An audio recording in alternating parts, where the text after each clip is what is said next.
Lazy. Lazy, lazy, lazy.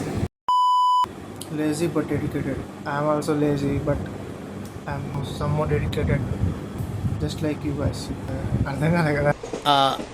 నాకు అర్థం కాలేదు సార్. సింపుల్. లేజీగా ఉండమంటే కొన్ని అలవాట్లకి జస్ట్ లైక్ మన బ్రెయిన్ ఉంటుంది, తేలిగ్గా ఉన్న పనిని ప్రిఫర్ చేస్తారు. ఇప్పుడు ఇప్పుడు నీకు ఒక ఇంటర్వ్యూ ఉంది రేపు. ఇంటర్వ్యూ అంటే నువ్వు ఏం చేయాలి? ఇంటర్వ్యూకి ప్రిపేర్ అవ్వాలి. దానికి ఒక పీడిఎఫ్ కలెక్ట్ చేస్తావు. ఆ పీడిఎఫ్ ఒక 150 పేజెస్ ఉంటుంది మొత్తం. సబ్జెక్ట్ ఉంటుంది, రేపు ఎగ్జామ్. సబ్జెక్ట్ ముందు రోజు చదువుతావు, లేకుంటే 2 days ముందు చదువుతావు. వల్ల కాదు, నీ వల్ల కాదని చెప్పలేవు, చదువుతావు, ట్రై చేస్తావు. బ్రెయిన్ ఏం చేస్తుంది అంటే బ్రెయిన్ నీకు ఈజియెస్ట్ వే చూపిస్తుంది.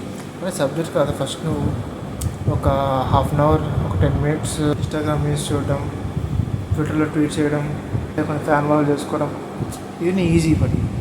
సో దానివల్ల ఏమవుతుంది, టైం వేస్ట్ అవుతుంది. నీ డెడికేషన్, నువ్వు కలెక్ట్ చేసిన పీడిఎఫ్స్ ఇవన్నీ ఉన్న డెడికేషన్ మొత్తం వేస్ట్ అయిపోతుంది. నువ్వు పెట్టే డెడికేషన్ కానీ ట్రై చేసేటప్పుడు ఇది అడ్డు వస్తుంది.